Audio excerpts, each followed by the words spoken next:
Hiya guys, just Andy Campbell, ex-Middlesbrough and Cardiff City player. You can catch me talking everything Championship, only on ACEcast Nation. Please don't miss it. Excellent show.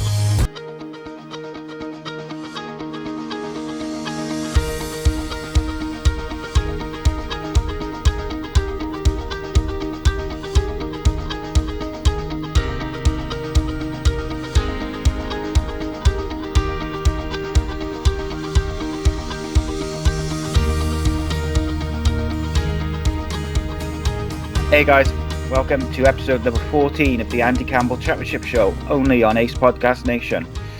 It's 1 week till the biggest day of the year. Yes, it is my birthday next Monday.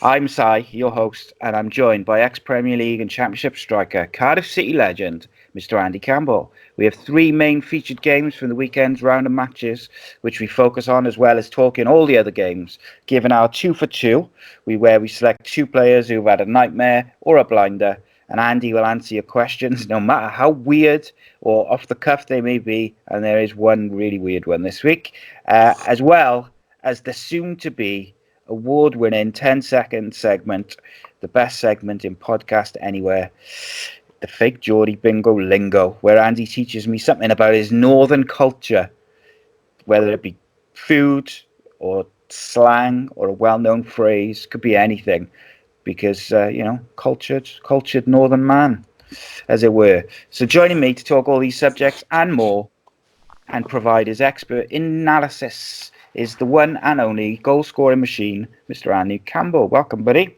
Hello, mate. How are you? Am I, mate? We got there eventually. Yeah. Me and Andy, what we should do is start recording the conversation before we start recording the podcast, and we can put it out as a whole separate podcast. It's like an outtake at his best, isn't it? Yeah. And then just as I started, then Andy says banging the microphone or something. I was just scratching my beard. So yeah, what an interesting week. It's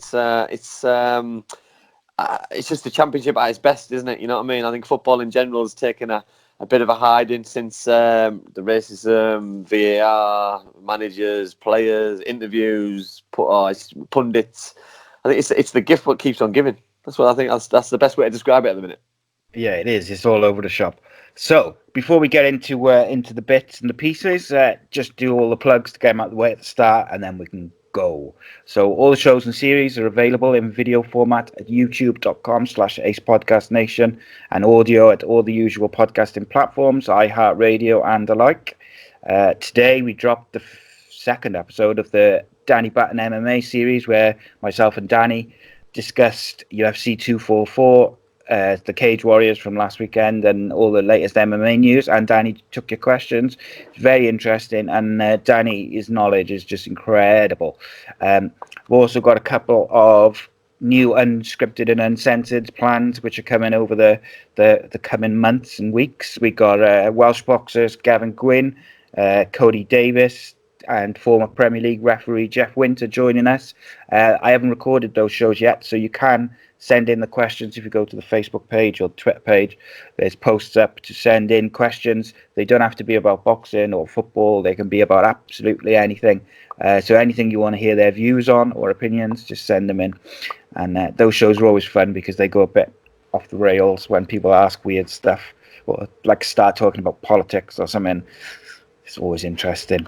Today's show is brought to you by Away Day Apparel. Away Day Apparel is a group of casually obsessed football fans looking to bring something different to the wardrobes of like-minded people. With football, music, and weekend carnage high on the agenda, they aim to bring you some exclusive products. They are edgy, controversial, but most importantly current. From t-shirts, polos, shorts to hoodies, jackets, and accessories, stick with them, and they aim to bring you terrace wear that will turn heads and provide the cutting-edge look we all crave. Okay, so that's the plugs and stuff. Got to do that. Bring in the followers, bring in the listeners and the viewers and all this stuff. So now we're going to talk some football. So the last few weeks we've had, before we've got into the games, there's been various things to discuss. So we had a bit of a rant last week. Certainly I did, and then you did a bit as well. Yeah, I jumped on the bandwagon side, didn't I? Yeah, that's jumped it. on your bandwagon. You might jump on mine. You might jump on mine this week. Yeah, I got a feeling that might be coming. So what we decided is we're going to have a little segment before we go into the games each week, which is called Any Other Business, where myself and Andy, we can bring up anything football-related subjects outside the championship as well, just anything which we want to talk about, anything which has pissed us off a little bit or made us laugh, whatever it may be, we can talk about it. So I'm going to start, mate, because it's been brewing since the middle of last week. Derby County announced that I stole yours, didn't I? Straight away. You haven't stolen it. I'm just. It's.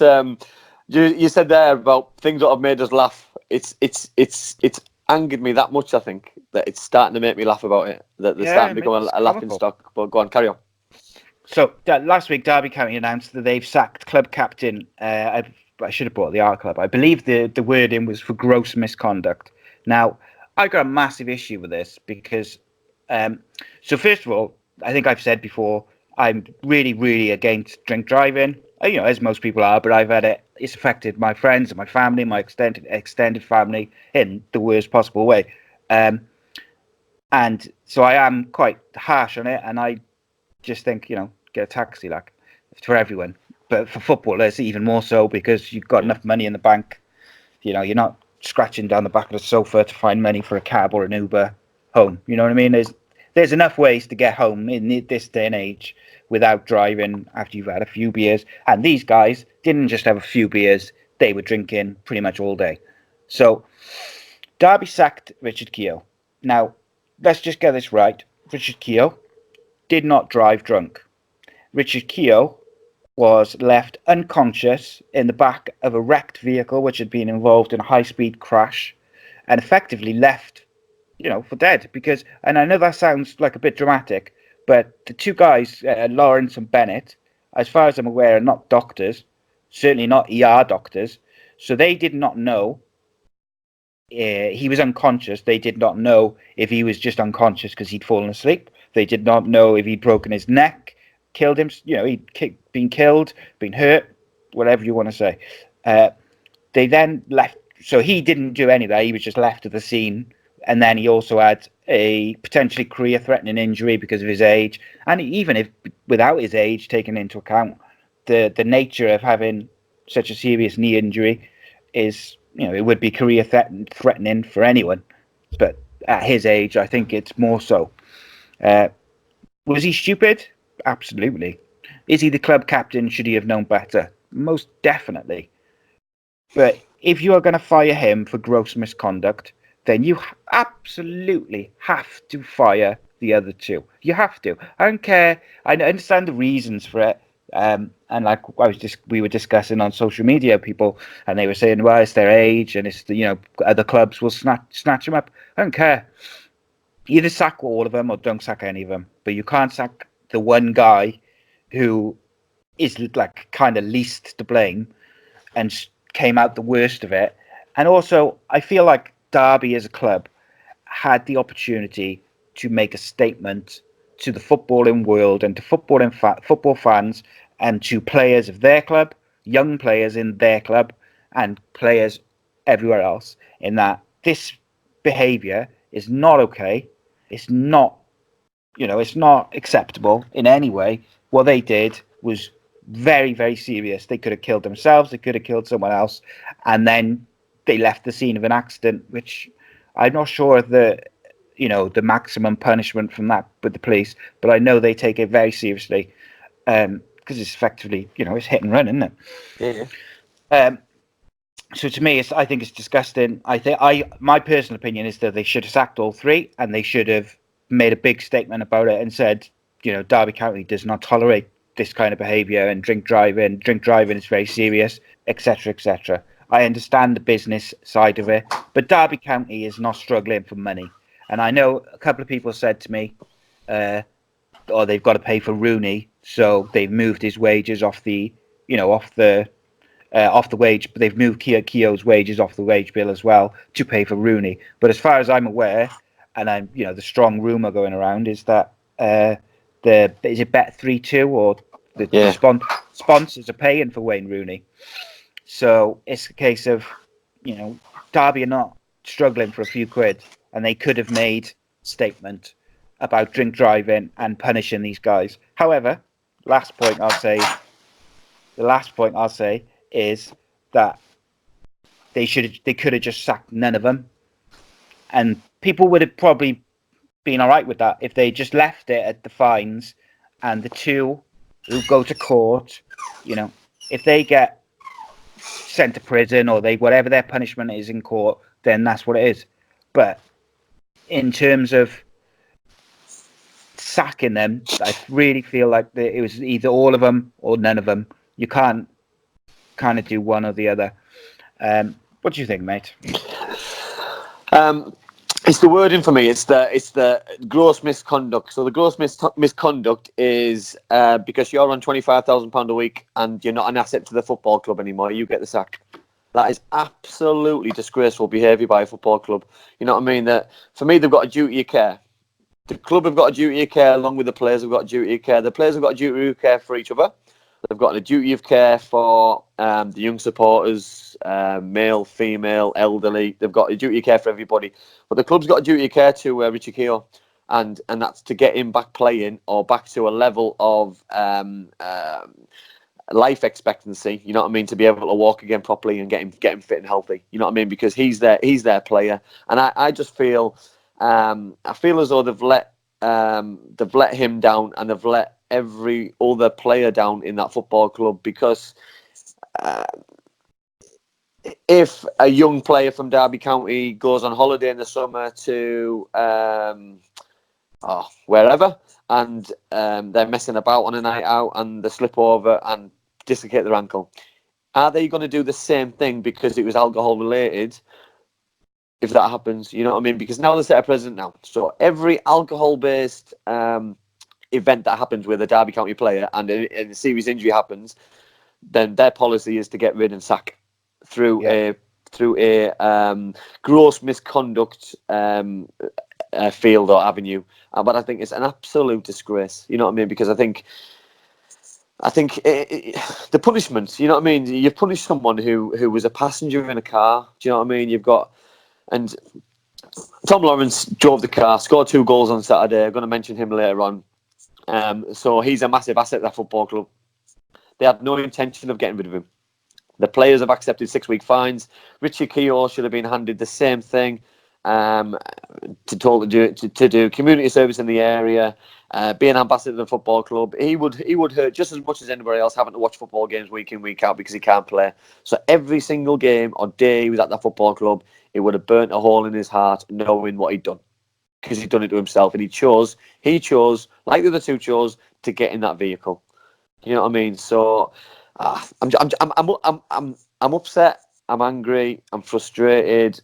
I find it laughable that the football clubs handle things in this way, and I just I don't know. I fear for football in a way, because if this is how business-like football's gone, then I'm glad I'm away from it. You know what I mean? Because I don't like it at all, because footballers make some ridiculous decisions at times, because for whatever reason, and it happened when I was a player. I made some stupid ones when I was a player, because you get everything thrown at you, and you think it's the right thing at the right time. But he's a human being, you know what I mean, as well, and he needs educating the right way, regardless how old he is. You know what I mean? Who knows what's going on in his head? Who knows? Especially now, he's been sacked. He's not playing football, so now he's in a mental state of, you know what I mean, and let's say the worst comes to the worst and something happens to Richard Keoghs. You know what I mean? Derby will have had a major impact on what happens in the future to Richard Keoghs. So if they're happy with the way that they've handled themselves, I'm not personally, to another human being. I think they should have supported him a little bit more, and through tough times and through the mistake that he made, he decided to do. But you know what I mean? It's made Derby County for me a laughing stock in the Championship and in English football. Yeah, his agents put out like a statement today. Obviously, like the other side of it is Keogh's been at the club, I think 7 years. I just read, so 7 years he's been at Derby, which is no mean feat these days. The players don't tend to stick around that long. Yeah, he's club captain. So they could have stripped. So like you say, the other two have been ordered by the court to carry out 180 hours of unpaid work, community service. So what the club could have done is given him the same 6 weeks maximum weeks, fine. They could have stripped him of the captaincy.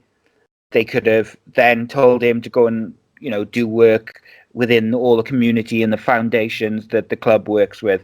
At the same time, the other two are doing their community service, or when he's physically able to do it. But they've basically, they've just chucked him on a scrap heap and said, "Oh, you're not worth any money to us because we can't sell you, and we don't think another club's going to pick you up, so you're gone."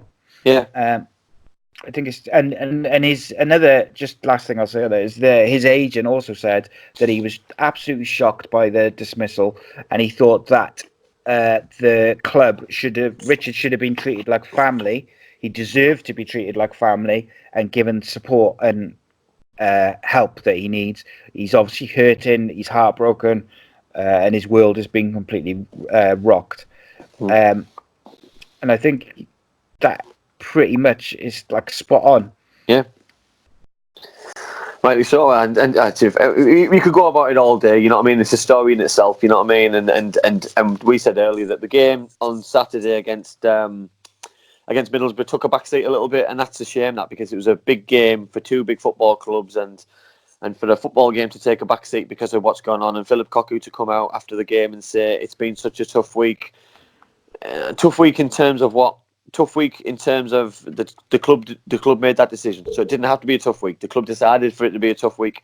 The tough week was weeks and weeks and weeks ago when all this came about. You know what I mean? And they're saying now that this is the hardest week. This is rubbish. The club decided this, so the club decided to put the football club, the fans, into this hard week. You know what I mean? There's no good time to do it, but you could have done it in an international break.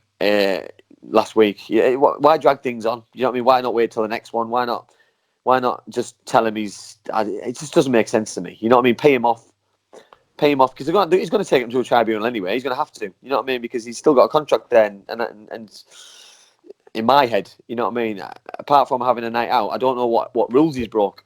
Do you know what I mean? So there's going to be something. This isn't the end of it, Si. This is the frustrating thing for me. You know what I mean? Because Richard Keoghs is going to end up being hated from Derby County because he's going to end up taking them to a tribunal. And the service that, and by the back, this isn't me being pro Richard Keoghs because I'm not a big fan of his. You know what I mean? As you know, he's made some poor decisions as a player. You know what I mean? He's done what he's done along with the other two fools and getting in the car. However, I think he's a victim here, and I think I think it's out of order. Yeah, I agree. He's gonna end up probably suing them, I think, because, like you say, what did he do really? He was on a club organised day out or night out or whatever you want to say. It was organised by the club. Yeah, and he had too much to drink. Well, everyone in the world or everyone who drinks has done that at some point.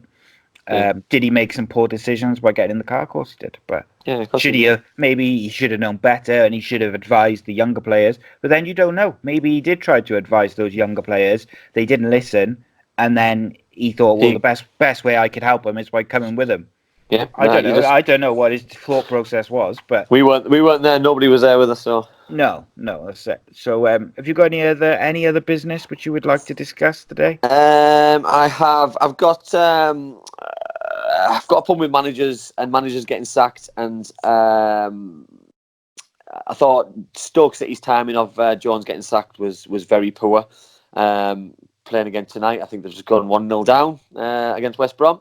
But then new managers coming in, so I'm against it, but then I'm for it. So I'll use Mark Bowen as an example. So Mark Bowen took over a really struggling Reading side, and since he's took over, he's turned the club back around again. Because I thought they were excellent at times before they got the sack, but then obviously Mark Bowen's come in and has got a different structure. So I'm against managers getting the sack, but then if it brings success and brings good times to a football club, then maybe I'm all for it. So it's a grey area at the minute, you know what I mean? Because it's a catch-22 because the grass isn't always greener, and I think certain football clubs are going to find that out to their detriment. I think over the next few weeks, a few of them. Yeah, like the Cowley brothers as well. Look what they've done it with Huddersfield.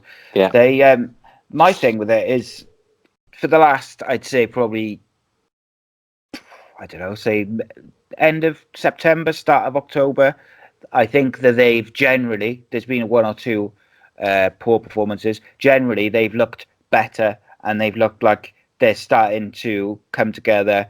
And then they had those couple of wins and everything was rosy again. You could see, Yeah. he was bang passionate, and then they've lost a couple of games, and then they've sacked him. Now Yeah. I understand that they're right down the bottom of the league, and team that size can't risk going down.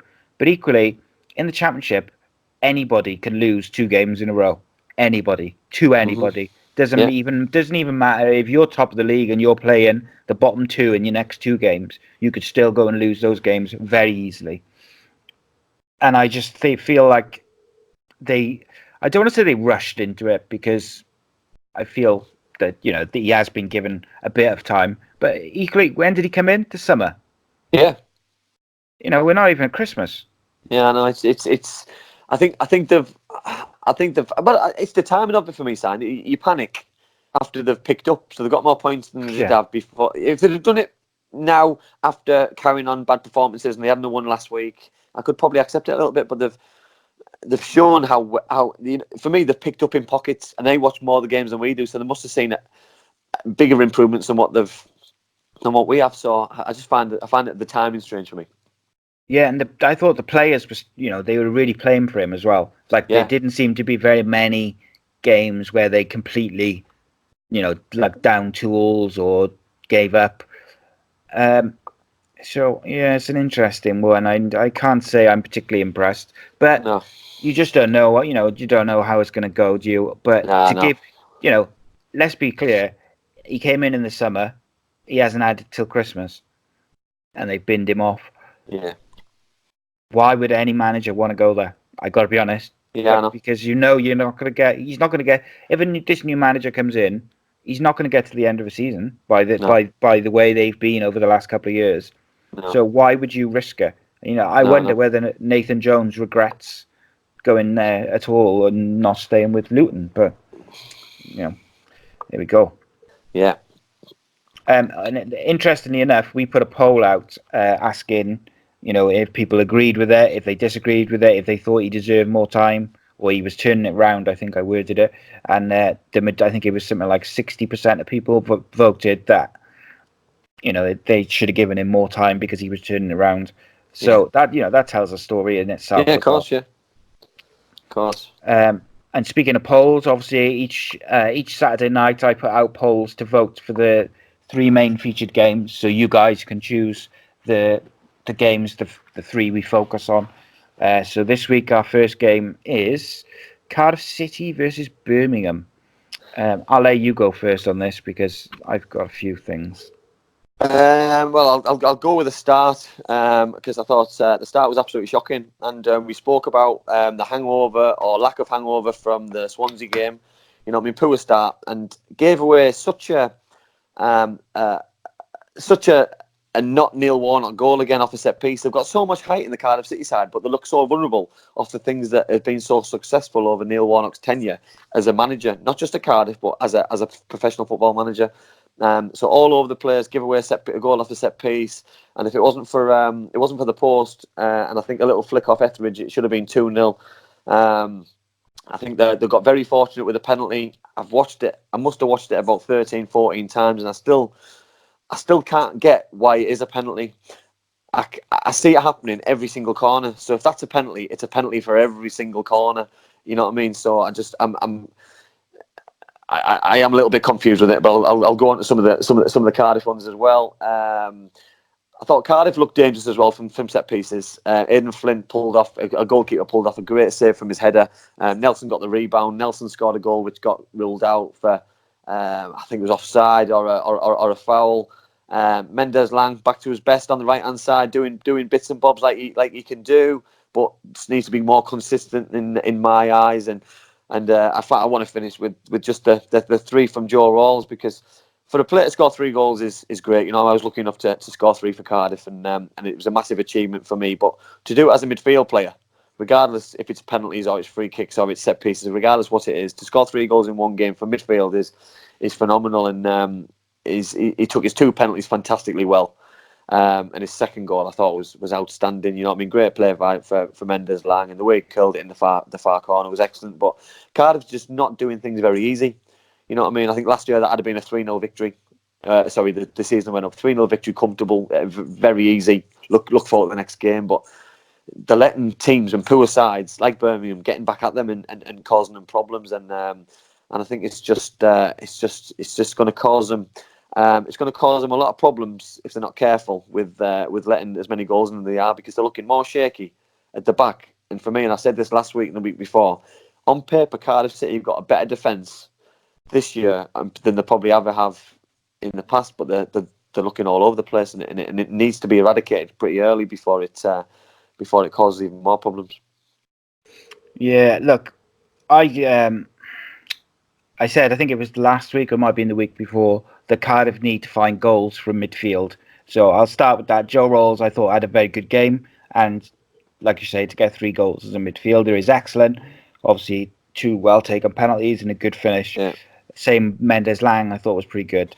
They brought in Curtis Nelson in defence, who's even taller again. So they had more height. Now, it was so bad before the first penalty, that the fans were chanting, sort it out, towards Warnock. Now, Cardiff won 4-2. Great, 3 points. Good from a purely result point of view. After the South Wales derby loss, great comeback. But Cardiff were poor. Cardiff were not good again. They're so disjointed.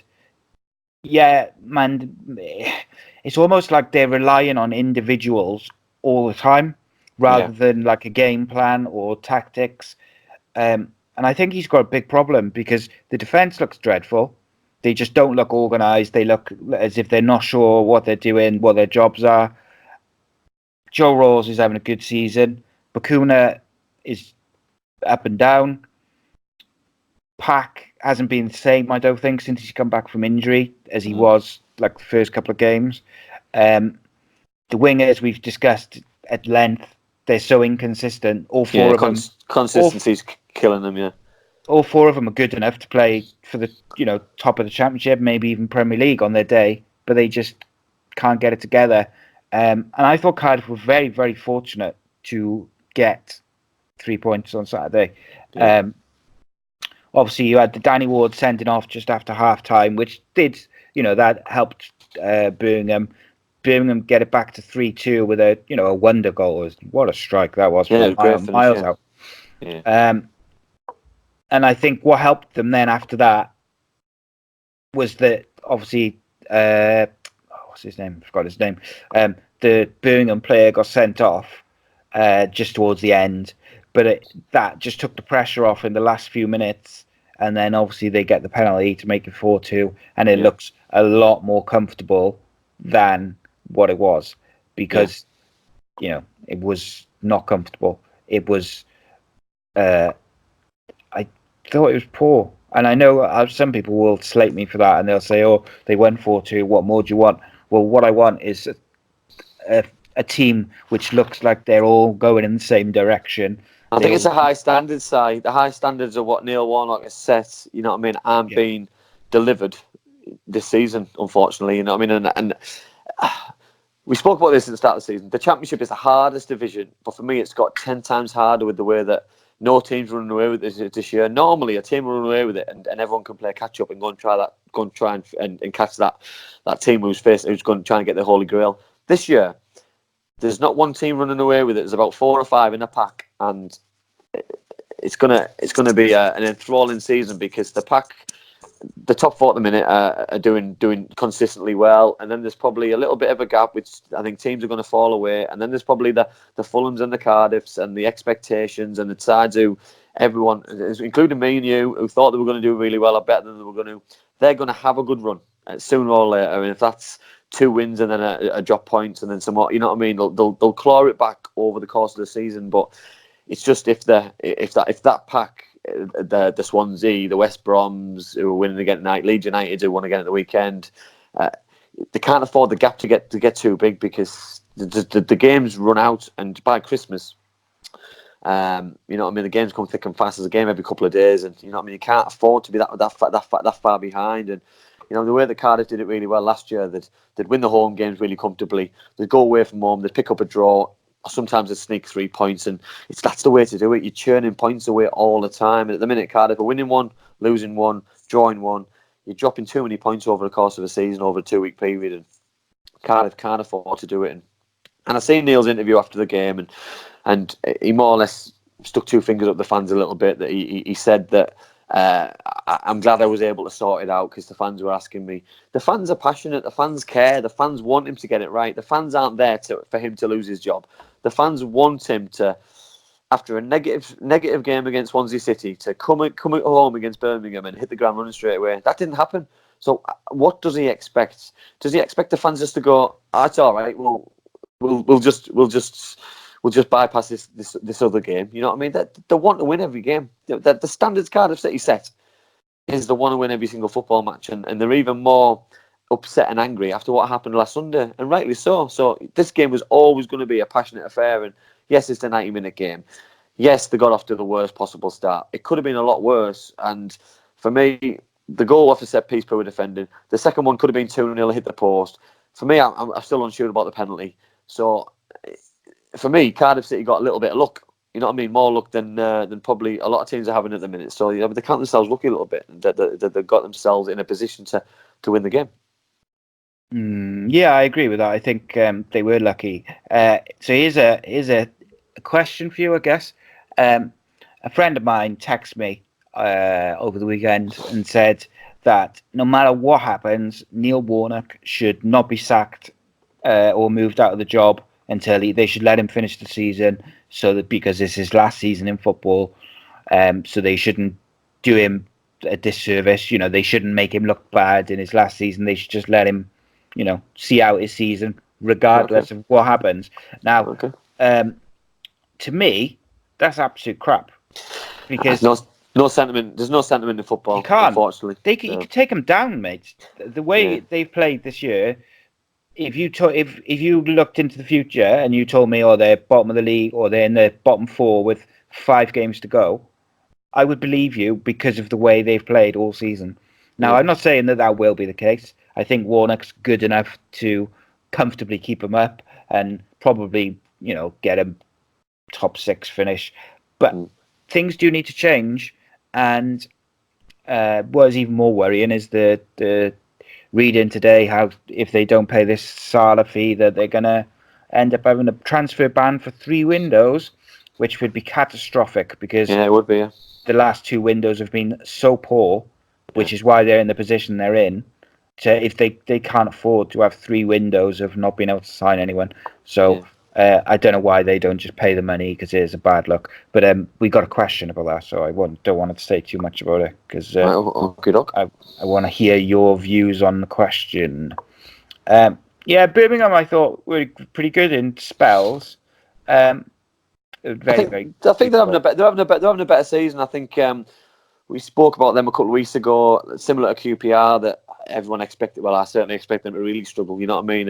And that they're giving a better account of themselves than I thought. So I hope it continues, because I watched them quite closely when they played Middlesbrough a few weeks ago, and I was massively impressed. So you know what I mean? They're certainly improving and evolving as a side under the new manager. So yeah. So next up was Derby 2, Middlesbrough 0.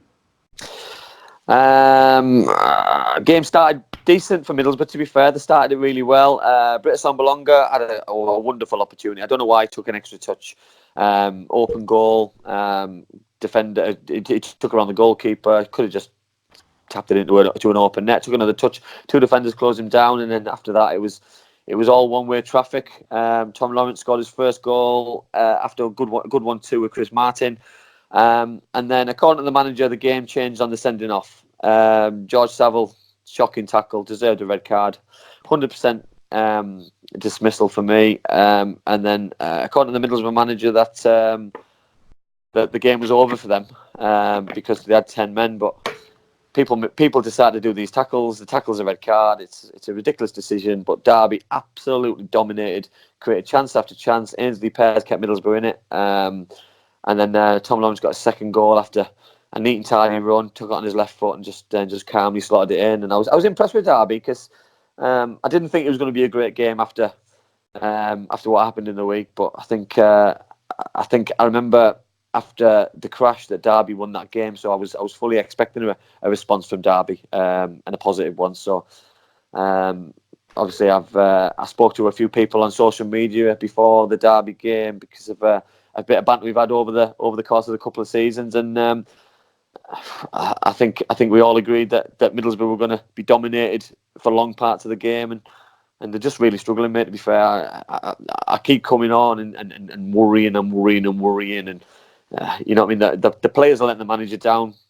The manager's under a lot of pressure and is coming out with some strange interviews, like the league's lying, etc., which is laughable, really. And the league table is one thing what doesn't lie. Stoke City bottom of the league, and the bottom of the league for a reason. Barnsley are the second worst team in the league. And the league and so it doesn't lie. Middlesbrough are the third. It just doesn't lie, unfortunately. You know what I mean? I wish it was lying and it was upside down and Middlesbrough are third in the league. But you know what I mean? They've got a lot of work to do to turn this around and get it right. But from a Derby point of view on the pitch, it was a good day at the office, and 2 could have been probably 3, 4, 5 on another day. You know what I mean? Goals change games, and when you've got someone like Tom Lawrence, and we go on about there's the reason why they didn't sack him. Because he's got the ability, you know what I mean? So as a football club and a decision, and I've not said sack them all, my stance on it would be that Richard Keoghs shouldn't have got the sack, because you were not going to sack those two because they're very good footballers, and the reason is it's justified for Tom Lawrence, because Tom Lawrence is a very good footballer, and he did it. He's since the accident, he's let his football doing the talking a little bit. He's had a couple of good games, and he's proved the point a little bit, and he needed to do so, and hopefully for the boy, it gets him back in the Wales reckoning, and puts him back in that in Ryan Giggs' plans, and puts him back on the pitch, because the boy's got ability, you know what I mean, and if he can do it week in week out for Derby, creating chances for them, he can do it on the international stage as well. Yeah, he is. He's a very, very good footballer. Yeah, as I said at the start, my point was if you sack one of them, you've got to sack all of them. Totally. And Richard Keoghs, out of the 3, Richard Keoghs is not the one to sack. But I thought Middlesbrough were very poor. Like I think I've been really fair with Middlesbrough over the season. I've said it takes a lot of time to completely change your tactics and the way you play. It takes time, especially if you've got some young players in there too. You can't just expect it to switch from defensive football to playing like 1970s Brazil in a couple of weeks. But I thought they were very poor. I thought the tackle by George Saville was just as bad as the one by Danny Ward for Cardiff. It was disgusting. Yeah, shocking. Yeah. I thought the first goal for Derby was beautiful. Lovely, it was Chris passing. Martin. I like Chris Martin as a centre forward. He gets hold of it. He doesn't score as many goals as I think he should, but when he can bring players in like Tom Lawrence and 1-2s off the lines and things, he does the job that you need him to do, and you know what I mean. He's keeping Martin Waghorn out of the team, so he's obviously very good and doing his job, because he's no poor player, and you know what I mean. He's their top goal scorer, so you know what I mean. He's doing a good job, and I think I hit and miss with Derby. You know what I mean. We were slagging them off last week because they got beaten, rightly so. You know, played very poorly and got heavily beaten, but then you just don't know which Derby team's turning up, and obviously speaking to people on social media and things, and I think that their frustration this year is just that the inconsistency of their performances. The away performances are very poor. They're doing all right at home, but you know what I mean, they need to pick up, because they've had a couple of good. Well, they've had some probably 5 or 6 very good seasons, and this season, unfortunately, is flattered to deceive at the minute. Yeah, I think one of the big reasons Derby have been. It's been a strange season for Derby. Is you can have you'll have results where they're dreadful and they just look awful, and we've said a couple of times that if they keep on like that Rooney will be manager by January the 2nd. Yeah. But which is said a little bit in jest, but equally, they have been that bad at certain points. But I thought they were very good against Middlesbrough. Yeah, they were. they just need to, they obviously just need to be a bit more consistent. Yeah. So next up, I thought the lad in goal for Middlesbrough I thought was excellent. Ainsley Pears, yeah. Ainsley Pears. He's Stephen Pears. He was one of my heroes when I was growing up, Stephen Pears. And he's his son. So he made his debut against Huddersfield 2 weeks ago, kept a clean sheet last week at home to Fulham. And then he's let a couple of goals in the last couple of games. But, you know what I mean? No fault of his. I thought he was excellent. He kept it tidy in it, and both goals were very tidy finishes. Good. So our third main featured game is Luton 1, Nottingham Forest 2. I'm loving watching Luton. You know, I just think they're giving this league a right go and a right shock. And I think this was Nottingham Forest back to their old self at the start of the season. You know what I mean? I think they've had a couple of bad results, but going forward, I thought they're outstanding. You know what I mean? I thought Joe Lolly in the first half, neat and tidy on the right hand side, but second half, the goal he set up, you know what I mean? He just glides past players, just looks very easy, but he gets himself in good areas, and he's very composed when he does. You know what I mean? I thought they started very strong. They should have had a penalty after about 5 minutes with handball. I know the lad didn't know a lot about it, but the ball came over his head, and his arm shouldn't have been anywhere near it. And it hit his hand. It was hand to ball, a ball to hand, but his hand shouldn't have been where it was. So it was definitely handball. The referee didn't see it that way. Didn't give it, which obviously angered Nottingham Forest. And then it give Luton a bit of time to come back into it. And I thought Izzy Brown as well for Luton. He's impressing me a lot more than I thought he would. You know what I mean? I thought he'd gone off the boil a little bit from when he came from Brighton and things, but he was causing Forest all sorts of problems. But then all of a sudden, if you don't put the ball in the net, there are a couple of goals disallowed for offside. Lewis Grabbing. He's one of the best centre forwards in the league, and he showed that why. He absolutely bullied the centre half.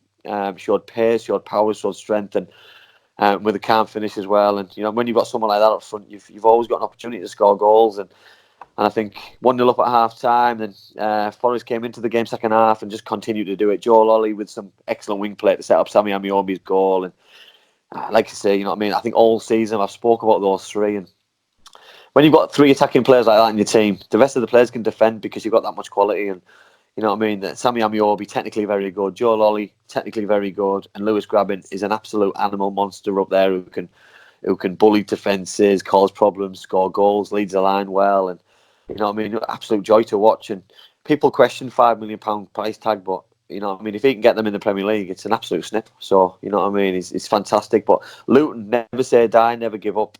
Callum McManaman scored an excellent goal. I've been a fan of Callum since his Wigan days. I thought he was excellent. He's technically very good, and if anybody gets a chance to see his goal, it was a great finish. And then they could have nicked it at the end with an equaliser, but Collins was offside, and he wasn't happy with the decision. But he was stood off the pitch, so once he comes back on the pitch, he's offside, unfortunately. So you know what I mean. I don't think he understood that at the time, but I think Forest deserved the win. I thought they were excellent throughout the game, but Luton caused them problems. Like they're going to cause anyone with problems at Kenilworth Road. And but you know what I mean. I'm intrigued to see how many more teams are going to upset this season. But I think Forest, that might be the turning point of their season, and they can start battling back up the league again because they've had a couple of bad weeks.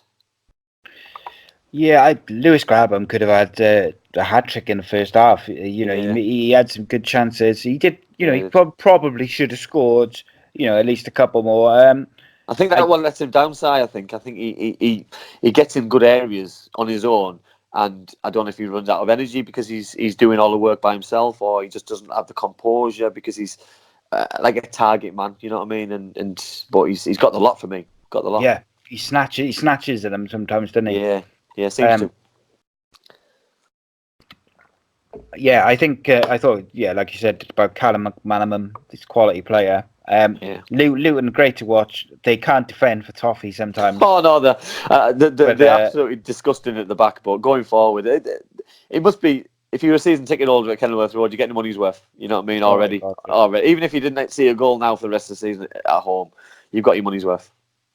They must have their hearts in their mouth, literally, like it's like watching tennis, and it's just there'll be a bookie's dream. It's goals galore watching them, because it's just they're all over the place, but they go for the jugular every time. They don't care who they play. It's like they don't respect the opponents. They just want to go and try and beat them, and I think that's a trait from when Jones was a manager and winning games and winning games and winning games. Winning games breeds confidence, and I think they've got that much self-confidence in themselves. I think they can go and beat anybody. So, yeah, definitely. I just a special mention or a quick mention. You mentioned Joe Lottie. I thought was excellent. But I thought Thiago Silva was superb on the ball. yeah. Obviously, he set up the first goal, but I think just his general composure on the ball and the way he uses it, very rarely gives the ball away. Yeah. Quality player. Yeah. They're very lucky to have. I said in the summer, you know what I mean. The recruitment was very very similar to what Wolves tried to do a couple of years ago. And, you know, they've gone to the technical side. They've gone Portuguese, Spanish, technical ability, and with a target man up front. And you know what I mean. I thought they were going to be the side at the start of the season to run away with it. And if they've had the bad run, you know what I mean. Maybe this can kickstart their season a little bit and push the others at the top as far as they can go. Yeah, they've got the players to do it as well. So it's going to be very, very interesting. I think once Christmas is out of the way, you're going to know who's going to be hanging around and who's going to fade away a bit and who's going to make a late run for it. But yeah, it'd be very, very interesting. Hopefully, some Cardiff and Middlesbrough will be making a late run for it. But I can't say I'm confident. I'm not confident. I'm not confident on both. So let's get into some of the other games. We got Barnsley 2, Bristol 2. Oh my God! Yeah, Friday night. Well, defending. You're talking about defending. Jesus. You know, I was very happy with the way that Barnsley defended last year and give them all the praise in the world. There was a record number of clean sheets, and this season it's like that they've never played together because they're all absolutely all over the place. You know what I mean? And to be fair, Sky are being quite clever with the games that they're picking because they seem to be picking games where teams can't defend and there's goals, and you know what I mean. It's just the inevitability of chances. You know what I mean? Barnsley have created a number of chances over the last few weeks. So I wasn't surprised at all that they continued to create chances and got some goals. But we look at Bristol City side and we speak about Bristol City. We spoke about them at length previously. They've spent a horrendous amount of money and they look all over the place. And Lee Johnson, you know what I mean? You're judged on results, but you're also judged on the money you spend and your recruitment because the money doesn't grow on trees. And if they don't get promoted this season, or at least probably get to the playoff final, I do fear for him because the chairman won't be or can't be that happy with the amount of money that he spent and seeing some of the performances and results and things what happened at that football club because you know what I mean, all over the place. The longer that game was going on and injury time comes in and Bristol City sit back, and I've seen Bristol City loads of times and this season, and for me, they're always better on the front foot. When they sit back, they can't defend. So why does he keep on telling his defenders to sit back and defend? Because it's just there was sitting ducks on Friday night, and you know what I mean. I think the longer the game went on, I fully expected Barnsley to get the equaliser, and you know what I mean. And I think it was Corley Woodrow in the end in the 94th minute, and you know what I mean. And that's been 2-0 up as well. You know what I mean. The first goal at 2-1, it should never happen, Si. You know what I mean? That they were comfortable. The game was well and truly over, and they just can't seem to defend. And it's just Bristol City all over. And I know they play Cardiff City next weekend, and it could be an absolute goal fest. Could be. They so it's interesting. Like Barnsley, very similar to Luton, create loads of chances. Don't really seem to matter who they're playing. They just create. Can't defend. Like that, the Ashley Williams goal is just there's numerous. I wouldn't say numerous chances to clear, but there was, I thought, opportunities to clear it before it reaches Ashley Williams, and no one wants to take responsibility and clear it. From a Bristol point of view, you're 2-0 up against Barnsley. You've got to finish that with that squad and those players with Ashley Williams in defence. You shouldn't be throwing away a 2-0 lead with 20 minutes to go. No, he's a leader. He could talk that game through. And this is what I don't. The experience he's got, regardless of who he's playing next to, that should never happen. You know what I mean? And Lee Johnson, he must have been the worst trip back to Bristol ever on Friday night. The other thing, like when they brought Ashley Williams in on a free, they looked suddenly secure. Yeah. And they looked, and that's what I think we actually talked about, and we said, I think that's the one. That's the signing. That's him coming back in. That's what they needed to just push on, completely shore it up at the back, and they'll always score goals.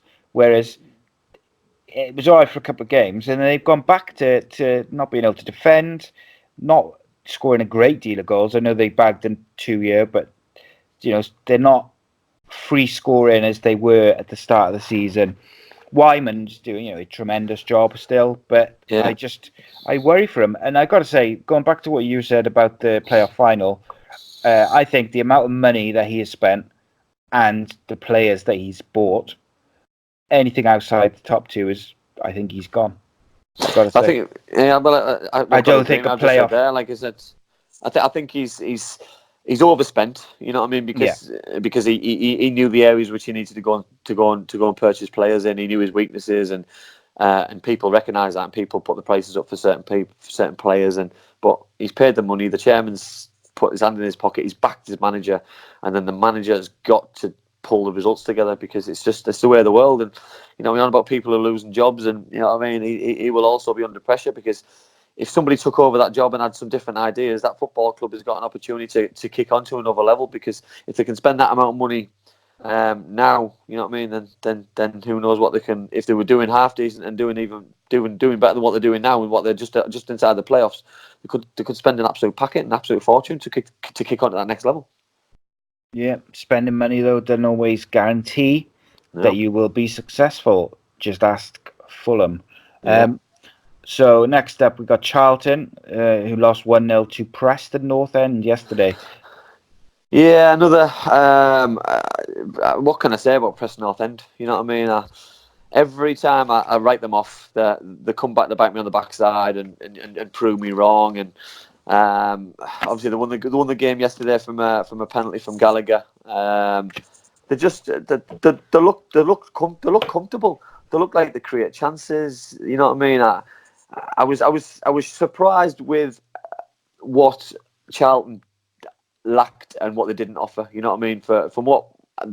How we built them up, I was quite excited to watch them live for one of the first times, and I was pretty disappointed. You know what I mean? I'll be honest. And it was like they were trying to hit Preston on the break, but it just played in Preston's hands with the way that they play.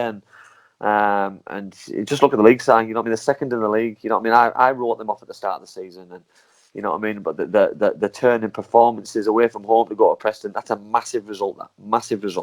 And at home, they're flying, they're scoring goals. They've got Huddersfield coming up, Derby, Hull, West Brom. They've got some good games coming up as well for themselves. So they'll be looking to win those games and kick on. And potentially, there's always a team who surprises everybody. We said it was going to be Charlton. You know what I mean? Maybe it's Preston. Maybe it's someone who's just going to come out of the blue and continue to kick on, because you know what I mean. They're fully deserving to be where they are. You know what I mean? On about and laughing and joking about league tables don't lie, because Preston would be absolutely distraught and disgusted if we said that they don't deserve to be up there. They deserve to be up there from the way they're playing, going away, keeping another clean sheet. All right, they scored from a penalty, but you can't create chances and score goals freely like they have been doing. You know what I mean? Last week they were 2-0 down at half time, turned things around in the second half, and not every game's like that, unfortunately. You know what I mean? So it's a go away from home, solid defensive display, and you get your rewards. Yeah, I saw some reports that were linking Alex Neil with the Stoke job, and I just why would he go from Preston to Stoke? There's only one thing why he would, and that would be a financial package. And I don't see why, football-wise, why he would do it, because this team he's got playing for him now is far superior than what he would walk into. Yeah, and let's not beat around the bush. Like taking Preston up, whether it's in the playoffs or automatics, would be what an achievement. Like if he got Preston North End in the playoffs, I think he'd have to be manager of the year in the Championship. He'd have to be if he got them in the top six, because with the squad that he's got and the budget that he's got, I don't think his side should be anywhere near where they are. So no. You know what I mean. All credit to him, and that's not me being disrespectful to him. to his team. I just think with the budgets and everything what other teams have got, you know what I mean. He's doing absolute wonders and should be given all the credit he's got. And you know what I mean. He's not getting manager of the month. He's just slowly hiding under the radar at the minute, and I think that's where he wants to stay. You know what I mean. So I think he's happy on winning a game, 2 games, losing a game, drawing a game, and then winning a couple again. And you know what I mean. Sometimes that's the best way to do it. And for Preston, at the minute, it's working. And you know what I mean? We didn't have the heroes of the Johnsons of last week, and you know what I mean. So, and they've still got those players to come next week and score again. And I'm sure next week we could be talking about them again because we're playing Huddersfield Town, and Huddersfield have picked up a little bit, but it should be a cracking game next week against Preston Huddersfield because 2 teams in form.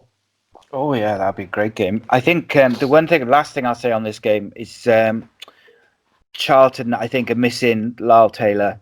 Yeah, he's been missing for quite a while now, hasn't he? Yeah.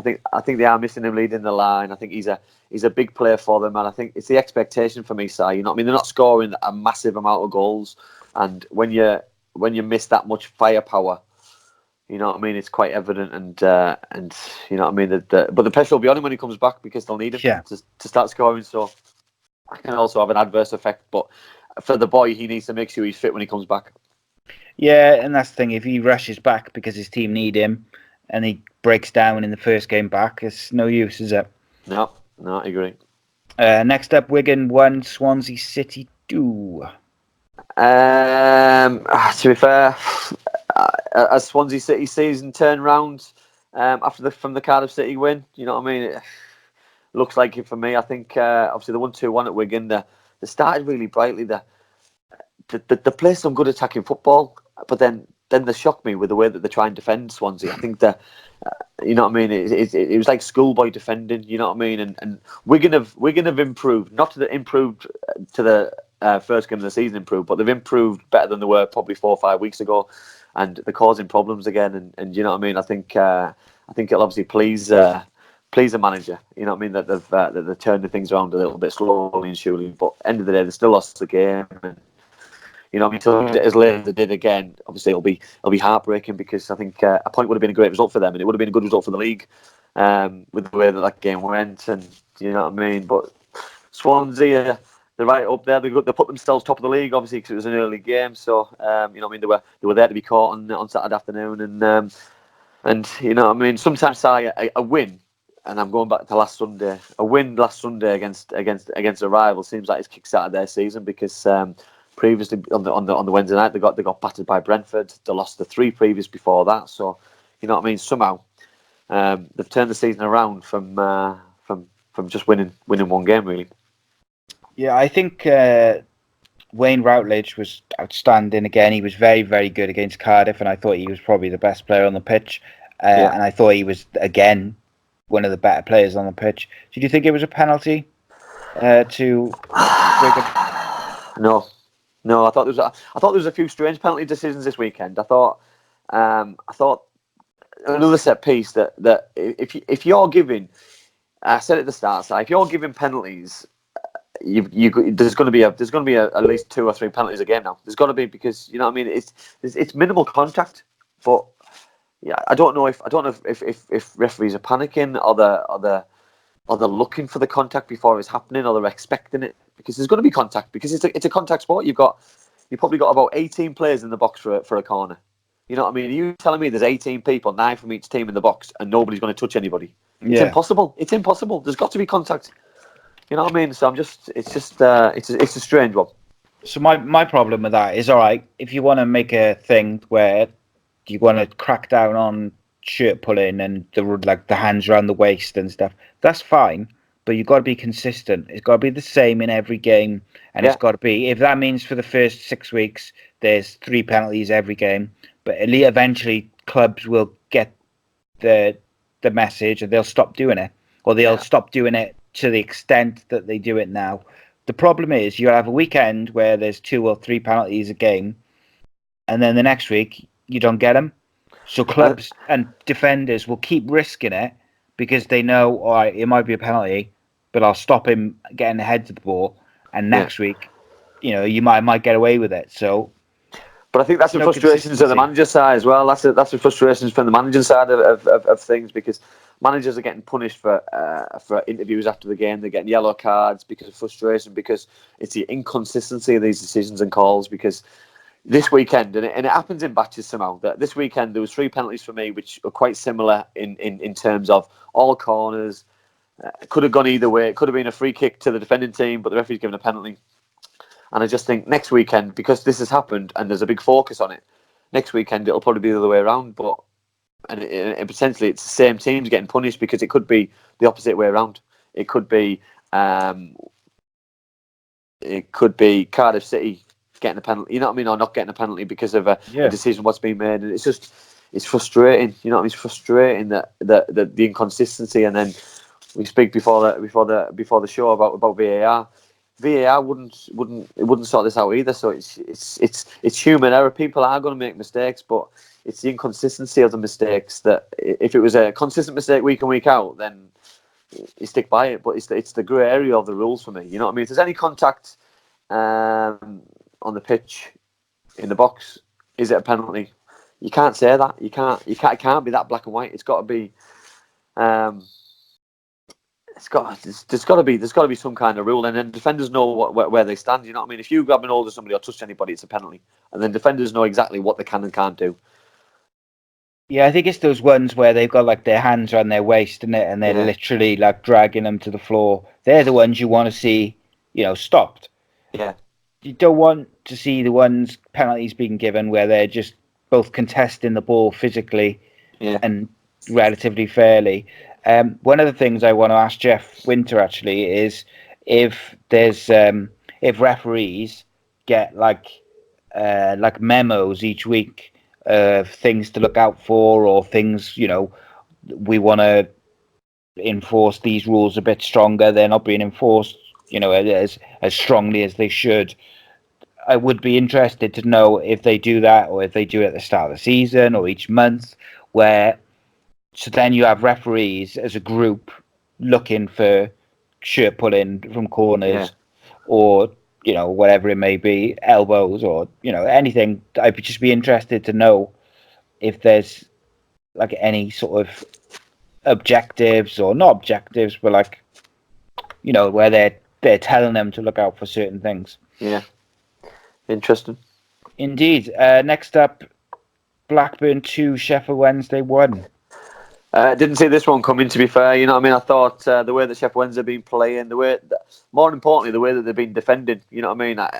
Blackburn did have a lot of chances during the game, but I thought Kieran Westwood in goal was absolutely outstanding. I think he made a mistake a couple of weeks ago, the week before the Leeds United game, and you know what I mean? I thought he was electric all afternoon, and then he goes and lets 2 goals in the space of a couple of minutes to lose the game. And I felt for Sheffield Wednesday, because I think since Gary Monk's gone in there, you know what I mean, he's slowly putting a decent run together. You can tell that he's obviously changed a few things. He's, you know what I mean, they're creating chances. They've got a good way of playing.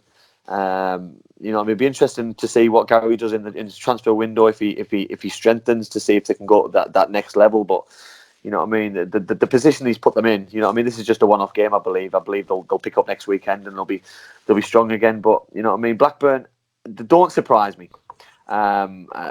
Because of the players they've got going forward. You know what I mean? You've got your Adam Armstrongs, you've got your Bradley Dacks, you've got your Lewis Holtbys, you've got your Stuart Downings, you've got your Danny Grahams. You know what I mean? They're always going to create chances and score goals, and the longer these games go, 94, 95 minutes, and you keep putting the balls in the box of these kind of players, and the delivery that these kind of players have got, technical ability, they're going to create chances. And Tony Mowbray is a recruitment this season has been absolutely outstanding. And you know what I mean? And Blackburn are very fortunate. We keep saying this. They're very fortunate to have these kind of attacking players. And yeah, I probably wouldn't say they deserve the win, but sometimes you get games like that, and Sheffield Wednesday just take it on the chin a little bit and move on to the next one. Yeah, particularly when you get, like, you play form teams, or big teams at the top. You just take the win as you can get it. Whether it's a 1-0 or an own goal or a penalty, deflected goal. And Blackburn, like you say, have got players that are playing together. They've been one of the surprise packages for me, right up there with with Preston. You know, they're not having the same success as Preston. But I thought Blackburn, similar to what I thought Preston, I thought they were going to go down. So I was concerned for them, and I didn't think they were going to score as many goals. You know what I mean? At the time when we spoke, they hadn't signed Stuart Downing. I did think Bradley Dack would have been sold. They obviously didn't have Lewis Holtby. You know what I mean? And I think Adam Armstrong came in on loan from Newcastle. You know what I mean? So he's recruited really well. So he's got goals in this championship are huge. But I do think they do let far too many goals in and do give a lot of chances away. So defensively, they're all over the place. They've got the goalkeeper. I'll give him a bit of credit. On loan from Brighton, I thought he pulled off a good couple of saves to keep them in at 0-0. But the goal for Sheffield Wednesday, he didn't have no chance. Ball at the crossbar, bounced on the line, and a lad headed it in on the line. So you know what I mean. Good result. But Blackburn need to kick on with that now. You can't just live on that 1-3 points. You know what I mean? I think that's what they've been doing at times. That they win one game and then they think, oh, the pressure's off us now. We won last Saturday. But the signs of a good side are the relentless ones that keep going and keep going and keep going. And they've got the players to do it, but have they got the consistency and the momentum to carry it on? Yeah, they almost struggle to get a run of games going, but they never seem to go on like a big losing streak. No. They just kind of pick up a win and then draw and then a loss. So here's a question for you, or see what you think of this. I've watched Blackburn a bit more recently. The last couple of games, I've just seen a little bit more of them. So my opinion is that I don't necessarily they concede too many goals, but I'm not convinced that the problem is the defenders. I actually think it might be that kind of defensive midfield position. I feel like they need someone to sit in there and just do a job and protect the defenders, and they get exposed a lot just in front of the fullbacks and in that sort of 10 position. And I wonder whether they've got someone. I was just having a look then on their squad. If they've got someone who would fit that role. And I got to be honest, the substitute bench they had for Saturday, I'm not massively familiar with some of the players, so I'm not sure. But that was something I noticed recently, is that they do concede. I'll back you up on that one side, because what I think he played on Saturday, Tony, from what I'm looking at is he played 4-2-3-1. So for me, he's played a front five. You know what I mean? Because he's played Stewie Downing, Lewis Holtby, Bradley Dack, Adam Armstrong, and Sam Gallagher. You know what I mean? So if you're playing 5 attackers, that means the rest of your players are defending. You know what I mean? So that's a very, very bold attacking lineup what he's put out. So I think he was going into that game wanting to beat Sheffield Wednesday. You know what I mean? That kind of formation, though, against a very good side could go the other way, because you could get battered. And those 5, if they attack and they don't get goals, you're leaving your defence. And it was Travis who played defensive midfield. You're leaving him very, very open and very isolated, very alone. You know what I mean? And isolated against some very, very good attacking players. Adam Reach, Harris, Stephen Fletcher. You know what I mean? So you've got to be very careful. It's about getting that fine balance. And Tony's a very experienced manager, but when you've got those 5 attacking players like I've just named in that team, you've got a very good chance to score goals. And you know what I mean, 2 late goals. And when you've got that quality though to put balls in the box, you've got every chance to win a football match. And I think Blackburn will win a lot more games with those 5 in the team. Yeah, definitely. Next up was Brentford 0, Huddersfield 1. Another win for the Cowley brothers. Yeah, and another defeat for Brentford, which, you know what I mean. Spent some cash. Yeah, they have. I know they've been on a good run. They rode the wave a little bit. They won 3 before the loss, but you know what I mean. Against Huddersfield at home, you know what I mean. Brentford are really strong at home, and I fully expected them to win the game, and that would have put them just behind the playoffs with a victory. But the Cowley brothers, they've done absolute wonders there, and long may it continue. You know what I mean. I thought the goal was outstanding. I thought they created another couple of chances. They're defending really well. It's just every single player in that Huddersfield team, in a Huddersfield Town team, looks as though they know exactly what they're doing every time they walk on that football pitch. And it reminds me a little bit of what I used to watch when Cardiff City got promoted, that you've got a manager who does his tactics, sends his players out. Doesn't seem to do a lot when the game's on, because he's confident and assured that his team's going to do everything he said and more to a T from what he's worked on all week. And you know what I mean, he's calm, he's collected, he's composed as a manager, and you know what I mean, and for where he's come from, you know what I mean, he's working wonders. And you know what I mean, it's a big ask for them to fly up the table, I believe, because I think that from where they were, but if they'd have started, or they'd have had the brothers in from the start of the season, I think they would have been a force to be reckoned with this season, because I think you would have recruited a little bit, brought people in from lower leagues, I think, which you might do in January, and the way that he's getting the confidence, you know what I mean. He spoke about losing is people get used to losing because it becomes a habit, same as winning, you know what I mean. And now he seems to he's turned this habit from losing into a winning mentality and a winning habit and a clean sheet habit, and it's just these players look like they're having fun when they're walking out on a Saturday, instead of just dreading every single minute of every single game like they look like they were doing. Yeah, I thought Ben Rama was very, very good for Brentford, and Norgard as well. But I thought the man of the match actually was the Huddersfield keeper. I thought he was really, really good. Yeah, but he's just got him playing in a way where you even, I think before the game you'd looked at it and Brentford had won 3 in a row. They're strong at home. You'd probably thought they would win on just because of the league position and everything like that. But it didn't surprise me when I saw that, you know, Huddersfield had won again.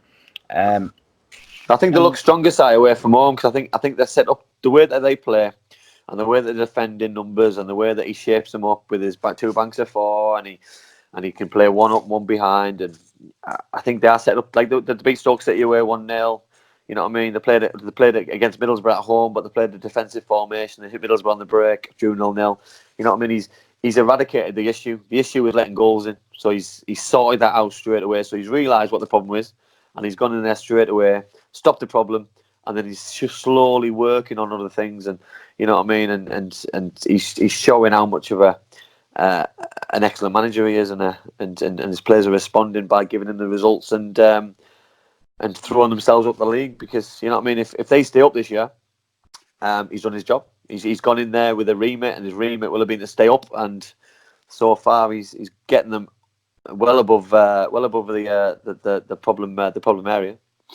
Yeah, and the thing is, and there's so much time left in the season, mate. There's so much time. You know, they could go up automatic. Oh yeah, they could. Yeah, I think they could. But at the same time, though, they could have another bad run, and they could fly down that league as well. So you know what I mean. I think January is a big time side for me, because they're in a position the same as other clubs are. It's a stick or twist moment. Do they take a risk and spend some money and think we're 10 points away from top 6? Let's go for it. Let's go and spend 5, 6, 7 million pounds. You know what I mean? We've still got Premier League money. We've still got all this coffers in the bank from Premier League when we were in this Premier League for 2 seasons. You know what I mean? It's a self-sufficient football club now. You know what I mean? They're still getting half decent attendances. So you know what I mean? That they'll have money to spend if they decide to spend it. And the manager, I believe, knows players from lower leagues tend to come up and put the ground straight away. Some players in North League and lower leagues always come up and surprise a few. You know what I mean? Cardiff have done it in the past with a few players, and you know what I mean. The Cowley brothers seem as though they know the stuff in football at the minute, certainly down the lower leagues. Well, mate, I think this season, more than any other championship season in recent memory, is so close. So Preston and Leeds, both on 20, and Swansea, who are 2nd, 3rd, and 4th, all on 28 points. Only 7 points ahead of 15th, which is Derby County. So when you think about that, that's like basically 2 wins and a draw. Yeah. And you could be from, 15th to, up the top.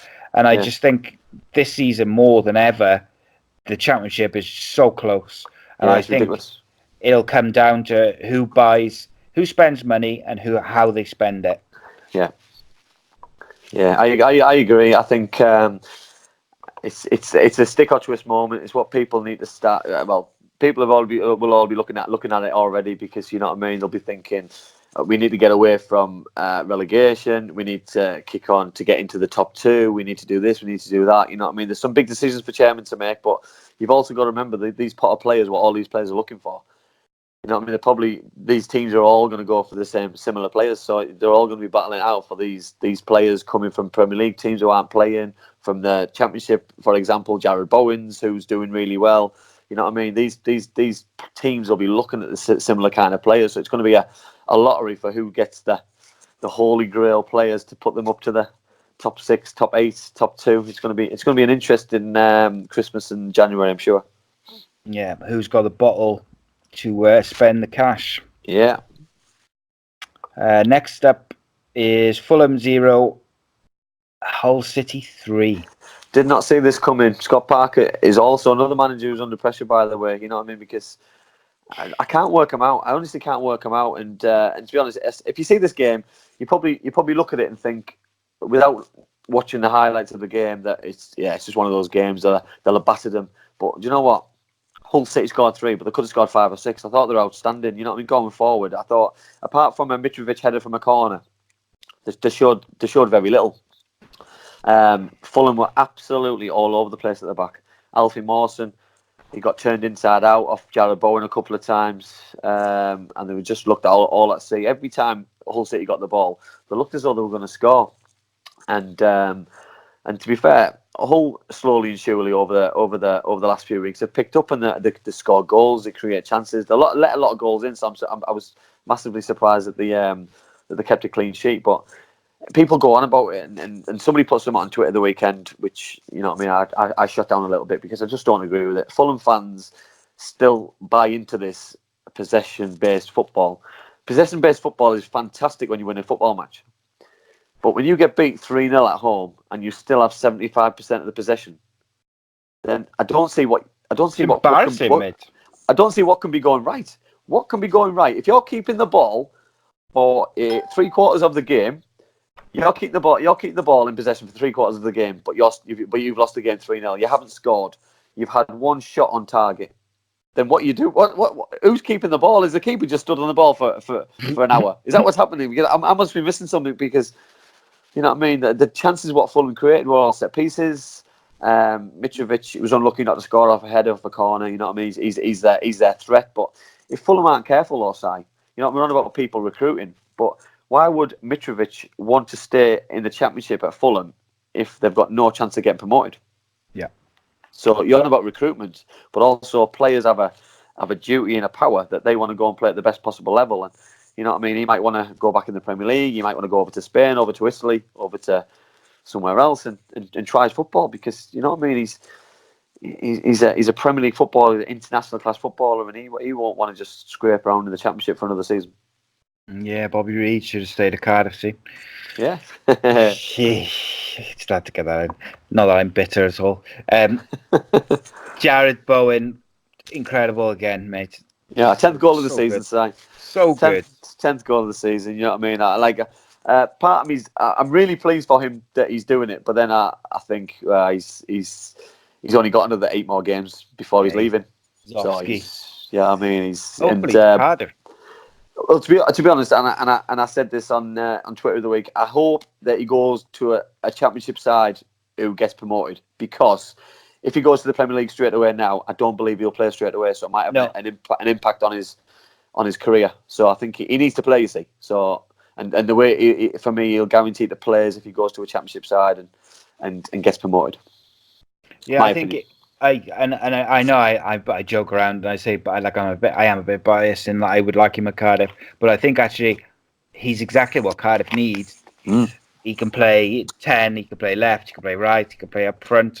It's something different, and I think him off Glatzel would be particularly interesting. That'd be outstanding, yeah. Especially if they can get the likes of Mendes, Lang, and Murphy and White playing the way they can. So next up.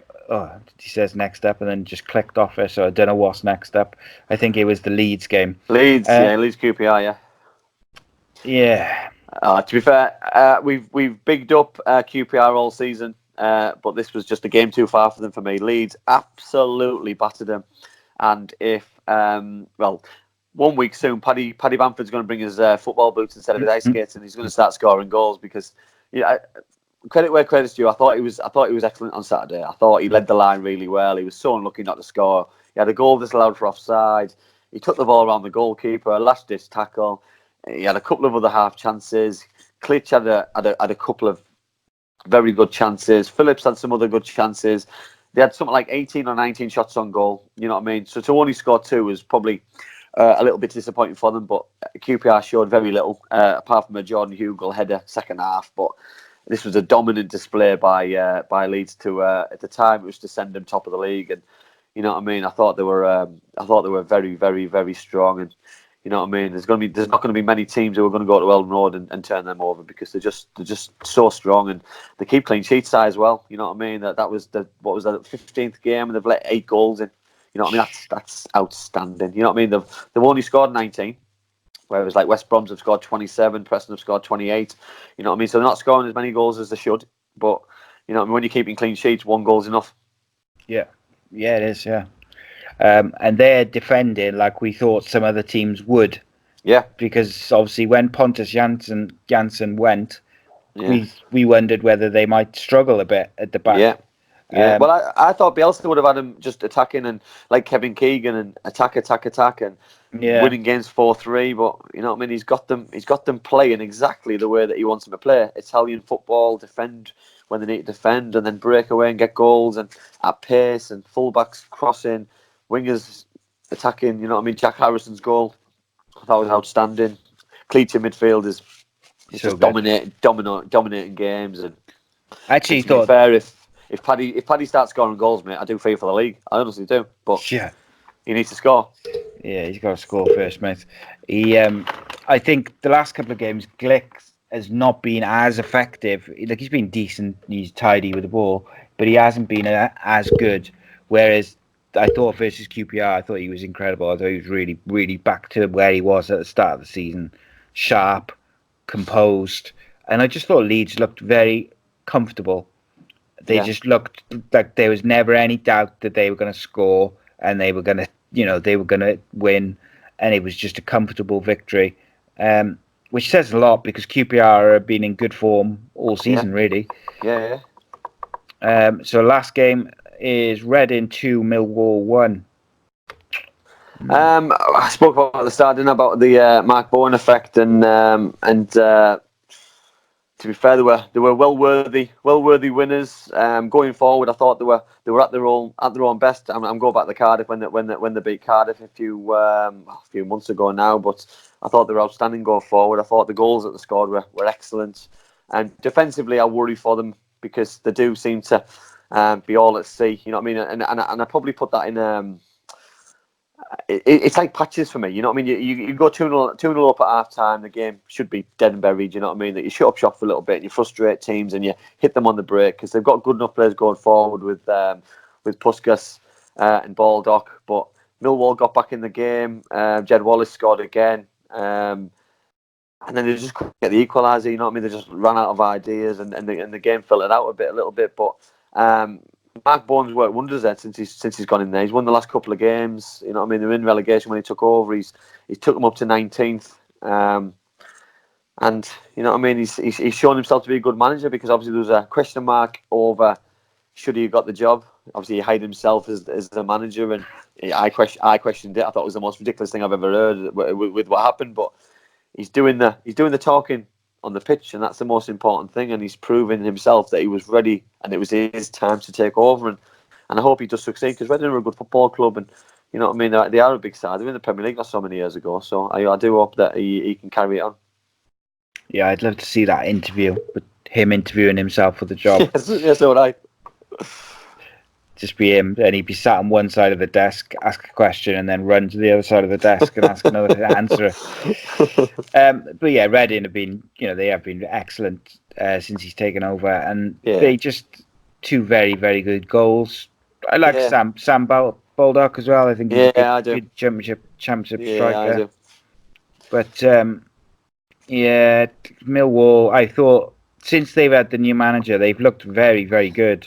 Jed Wallace as well has looked. He's so strong. He's on fire. He's on fire. He's technically very good. He creates problems. He's got pace. He's very direct. He's creating chances. He's scoring goals now. He's bringing goals to his game, and you know what I mean. But then Gary Rowett will also be concerned, because if he's pulling these kind of performances in now, you know what I mean, the window's just coming out around the corner in a month and a half. You know what I mean. Yeah. You know what I mean. Millwall aren't going to be up there and fighting for playoffs, I don't believe. So you know what I mean. He won't want to lose one of his better players and scraping around trying to get somebody in to take over his mantle, because you can't replace people like that. It's just impossible. No, you can't. So that's all the games. Obviously, there's a game going on as we record this, which is Stoke versus West Brom. West Brom are winning 1-0 with about 20 minutes to go. Yeah. So we shall finish off by doing our 2 for 2, where myself and Andy will pick 2 big performances, moments, or players, teams, and 2 nightmares for the weekend, depending on what's what. So we'll go for the ups first, I think, this week. What you got for your first up, mate?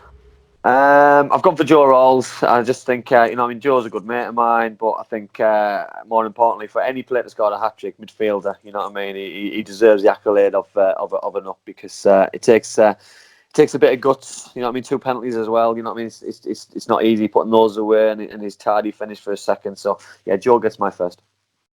Yeah, good shout. I was sort of toying between him and I eventually went to Mendes Lang from Cardiff. Back to his best at the weekend. I thought he was excellent. He set up, I think, the second goal for Joe. And I thought one of the reasons I picked him over Joe Rawls was basically, we've said all season about the Cardiff City wingers. We've been quite harsh on them at times, and I just felt like it was the first game where he showed desire, technical ability, everything, speed, power, everything which he had previously shown in the season Cardiff went and got promoted. He had all that and more. So he was my first one. Good shout. Who for your second one, mate? My second one is your favourite player. So it's Jared Boyne. He got his 10th goal of the season, and you know what I mean. 10 goals in we got 16 games for a whole city is phenomenal going. You know what I mean, and just the way he's handling himself. You know that.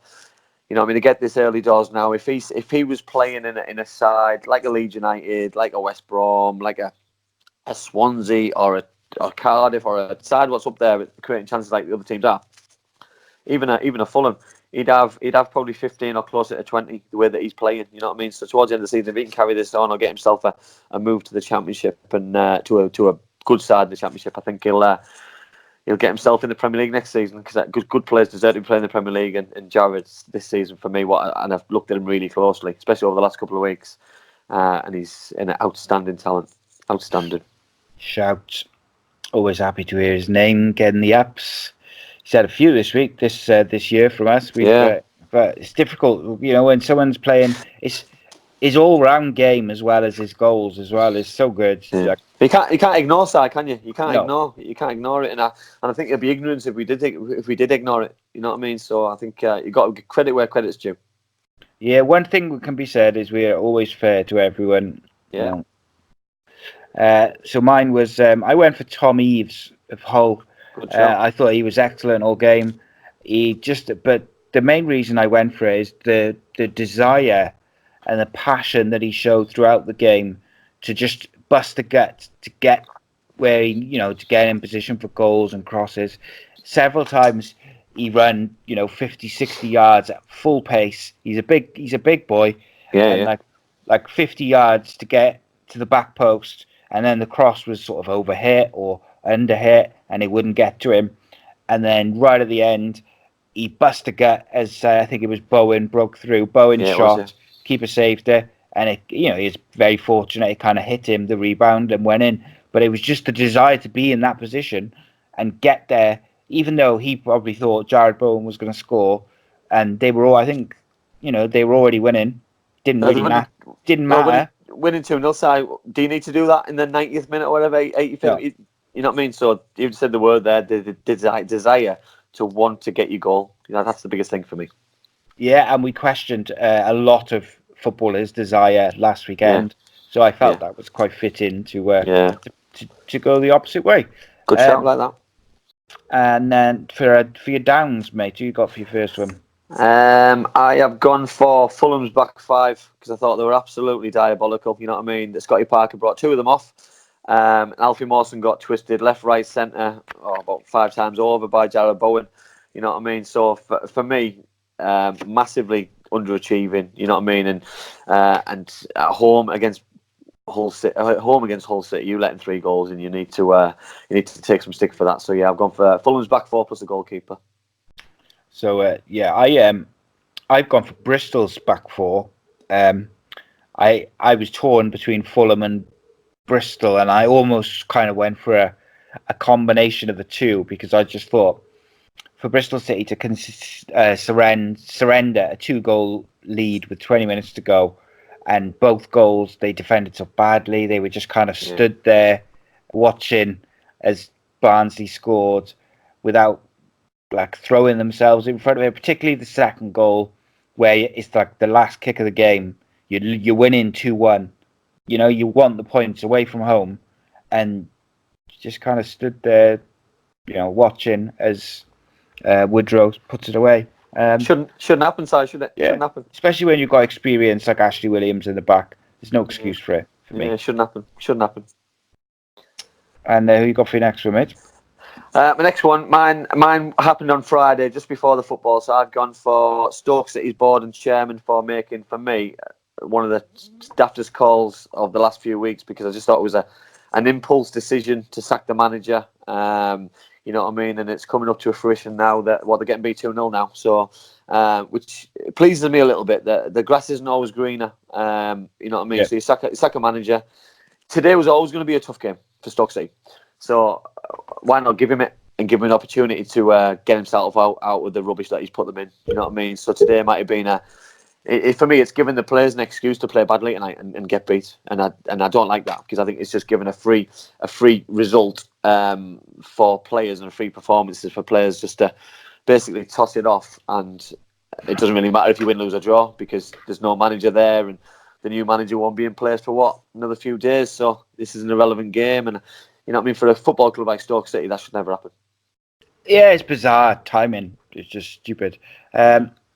Next up was, or should I say for me, I picked Saville of Borough and Danny Ward of Cardiff, because I thought both challenges were lazy, dangerous, and they were potential leg breakers. And when you look at what happened to Andre Gomez, where, you know, a bit of a nothing challenge, wasn't a great challenge by Son, and he's got a dislocated ankle because his foot got caught in the turf, and it shows like how quickly a serious injury can happen. And I thought both challenges were dangerous, and didn't like him at all. Yeah. Wasn't having that. You could have probably thrown in Harley Dean in that as well for the elbow on Joe Rawls, because that was naughty. It's the pointless exercise of doing it. Do you need to do it? No, and the consequences of it. All three are looking at three games out of the team. So what's the point? And he had the balls to be making out as he's going off to the referee and the Cardiff players and the Cardiff fans as if he's been hard done by, and they've got him sent off. He's a victim. You lead with your elbow, sir. You're looking to hurt somebody. You know what I mean? Especially the size Joe is and the size he is. You know what I mean? He's probably 2 foot bigger than him. Doesn't need to go with his elbow. Yeah, it was naughty, mate. Yeah. Okay, so let's finish off now with some questions.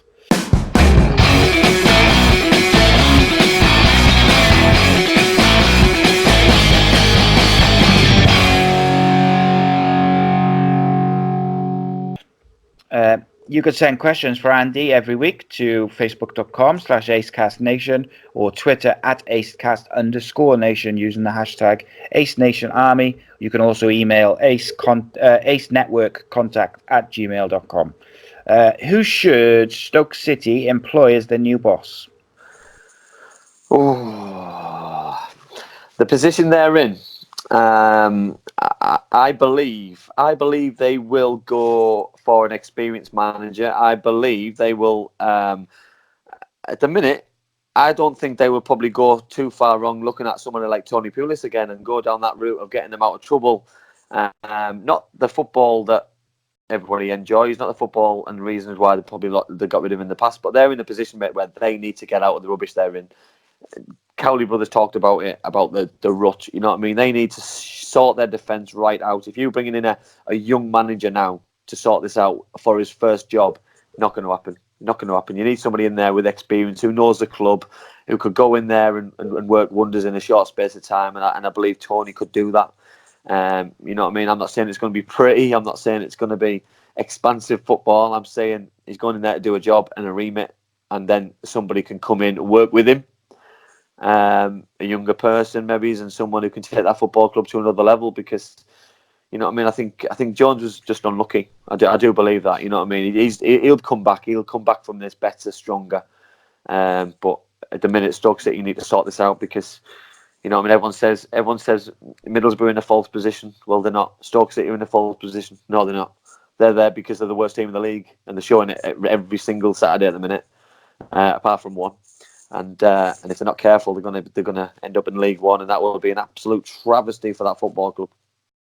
Yes, spot on, mate. Where's Sam Allardyce? What's he doing now? I don't know. I don't know what he's doing. Is he? I honestly don't know. I don't know.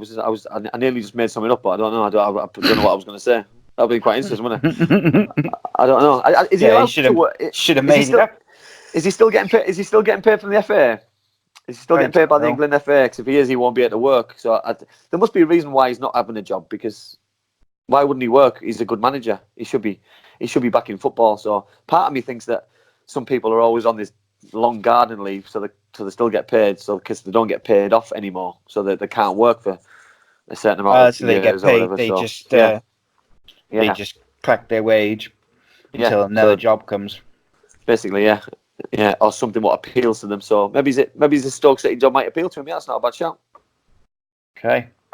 Next question. That's a long one. Right. What did you make of the ref changing his decision after seeing how bad the Gomez injury was from yellow to red, and then VAR didn't look at it and correct the fact that it wasn't a red card for Son? I'll address the first bit. So the referee saw the tackle.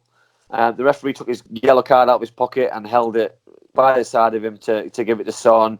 Obviously, with what was happening and when everyone realised the extent of the injury, Son was obviously distraught. And then for the referee to change his mind after seeing the injury, I thought it was disgusting. You know what I mean? I hate seeing anyone get hurt. You know what I mean? I've been hurt myself on the football pitch. It's not nice, but that wasn't intentional. You know what I mean? It was a complete accident. I don't think there's probably a nicer, most genuine footballer in the world than Son. You know what I mean? So for it'll get rescinded. You know what I mean? He'll probably take his yellow card. It was the intent. He went for the tackle. He tried to trip him, but the momentum, the clash with the other defender, the other Spurs defender, I think has caused the injury. I think it's the accumulation of all three. You know what I mean? Son certainly won't try to do that. You know what I mean? He just seems like he enjoys loves his football, and you can see how distraught he was. You know what I mean? He was absolutely mortified after that. So it shouldn't have been a yellow card. It should have been a red card. It should have been a yellow, like the referee decided at the start. VAR is annoying the hell out of me at the minute, because I don't get what on earth they're doing. You know what I mean? Their job is to make football fair and eradicate these poor decisions. It had an opportunity to say to the referee, "You made a mistake. It's a yellow. It's intentionally trip. Forget about the injury. The injury's not intentional. It's a bad injury. We're all gutted about it. We never wanted to see it happen.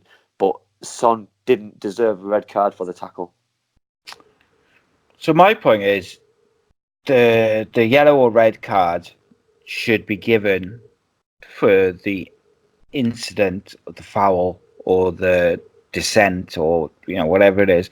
It's not dependent on if the opponent is injured and how severely they're injured. Yeah, good.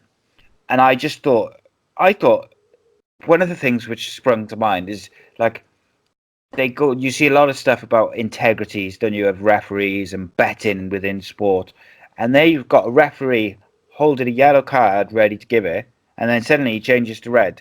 Yeah. Like, that's like, do you see what I mean? There's that aspect to it as well, because there was no reason for him to change his mind unless they were to come out and say, "Oh, the VAR people told him it's a red, and that's why he changed it. Okay, that's different.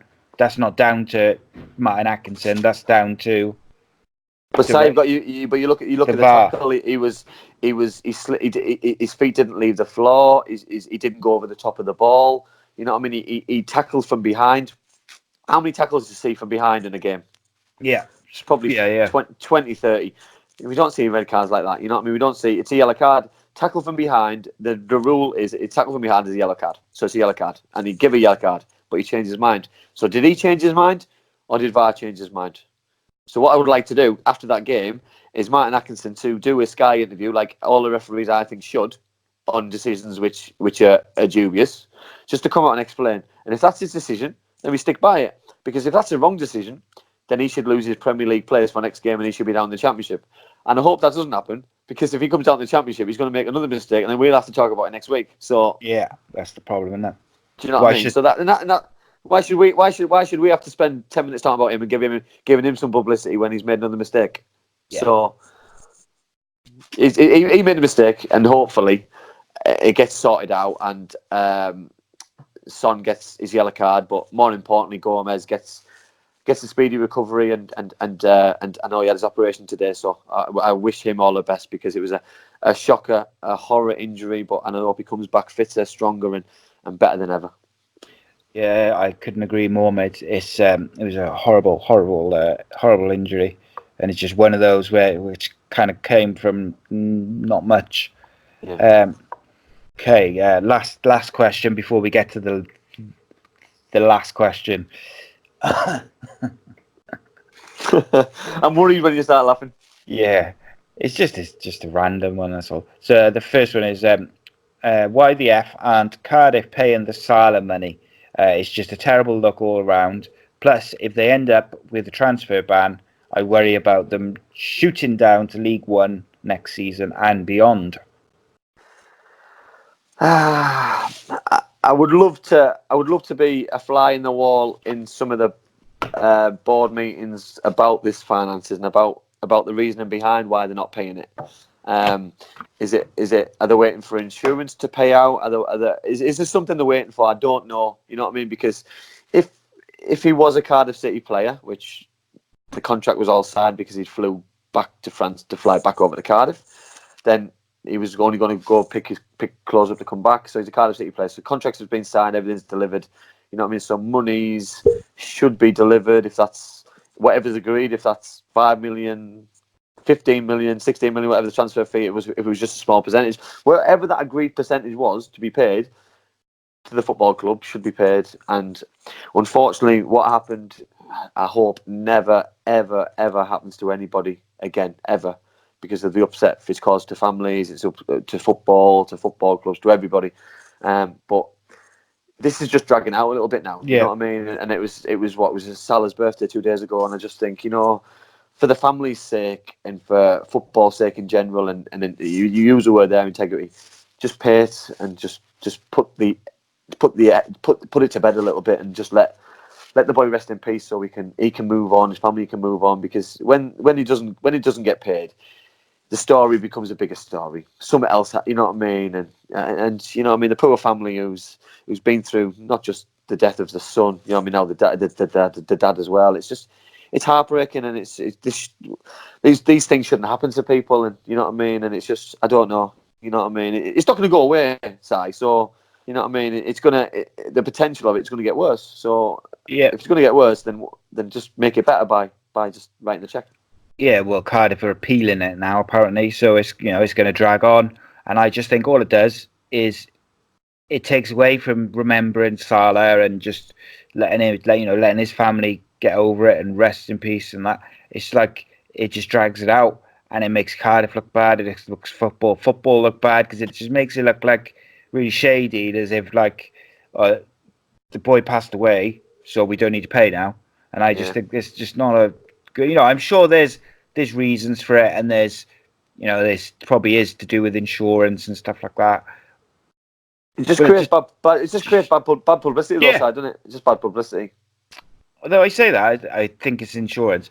When you think of it, though, why would they appeal the decision if they're just waiting for insurance, you would just say to the league, "Oh, we're just waiting for the insurance payment." Yeah. And then we'll pay it. So I don't know. It's Yeah, a bit of a exactly. weird one. Yeah. Okay then. Right, last question. Peaches says, who are the first people, or who's the first person you think of when you hear these words? And then she sent a list of 5 words. So it's basically like a word association Like it. Game. Okay, Like it. so first one is selfish. Oh, selfish. Paul Merson. Beautiful. Oh, my girlfriend, Sophie. Should be. There you go. Should be happy now. So It's not, there you go. it's not listening. Comedian. Oh, Jimmy Carr. Excellent. Goat. Oh, Ronaldo. And prick.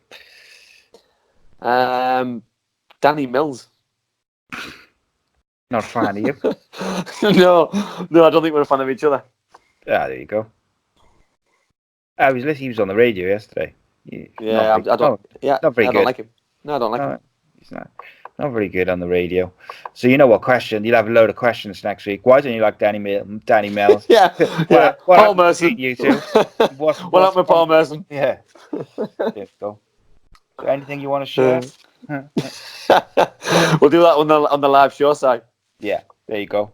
So, and just to finish, we're going to do award-winning, soon-to-be, 10-second best segment in podcasting, radio, TV, newspaper, any media in the world, the fake Geordie Bingo Lingo. I might have to create a little jingle for this as well, just to completely overhype this 10-second thing.